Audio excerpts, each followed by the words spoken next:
আমরা আজ জানবো যাদের অ্যালার্জি হয়েছে তাদের করণীয় কি? প্রথম ১ নম্বর কারণ সেটা হচ্ছে আমরা কারণ চিহ্নিত করব। কি কারণে অ্যালার্জি হয়?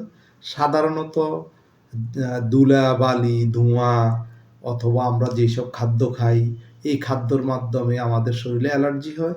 আমাদের যেই কারণে অ্যালার্জি হয় সেই কারণটা পরিহার করতে হবে।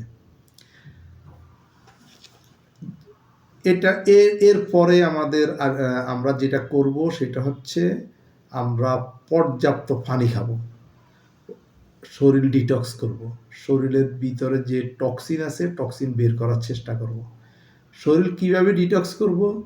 সেটা আমাদের সহজ একটা উপায় আছে, যেটা আমাদের ঘরেই থাকে, সেটা হচ্ছে লেবু। আমরা গরম পানিতে লেবুর জুস মিক্স করে লবণ ছাড়া খাবো। এটা কয়েকদিন খেলে শরীর ডিটক্স হয়ে যাবে।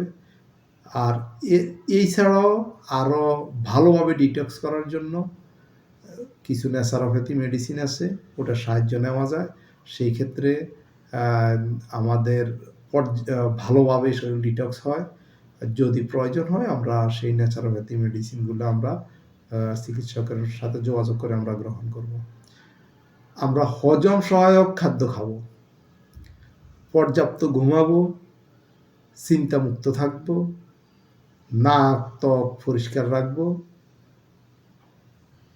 আর কি আমরা করব না? ১ নম্বর হচ্ছে আমরা বারবার চুলকাবো না। যখন চুলকাবে তখন আমরা বারবার চুলকাবো না, জোরে চুলকাবো না। আমরা স্টেরয়েড ওষুধ খাবো না। দীর্ঘমেয়াদী কোনো স্টেরয়েড অথবা অ্যান্টিহিস্টামিন জাতীয় ওষুধ এগুলো আমরা দীর্ঘমেয়াদী খাবো না। অ্যান্টিফাঙ্গাল ওষুধ আমরা দীর্ঘমেয়াদী খাবো না। আর আমরা কিভাবে নিজেদের চিকিৎসা করব? আমরা নিজের চিকিৎসা নিজেও করতে পারি। সেটা হচ্ছে আমাদের ঘরে হলুদ আছে, আমরা কাঁচা হলুদ একটু জুস করে খাবো। আক্রান্ত স্থানে কাঁচা হলুদ আমরা লাগাইতে পারি। আমরা প্রাকৃতিক থেকে যেই ওষুধগুলা সাজেস্ট করা হয়, প্রাকৃতিক ওষুধগুলো আমরা গ্রহণ করতে পারি। এই ছাড়া কখন আমরা চিকিৎসকের শরণাপন্ন হব?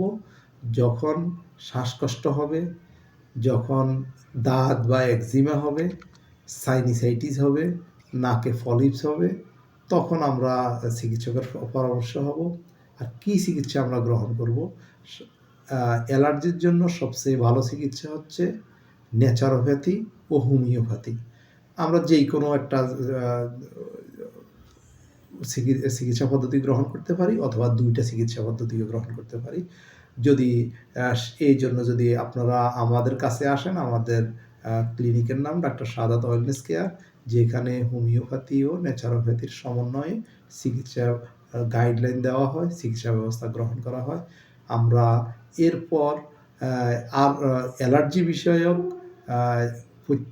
কারণগুলা নিরসন এবং কারণভিত্তিক আমরা কিছু ভিডিও করব।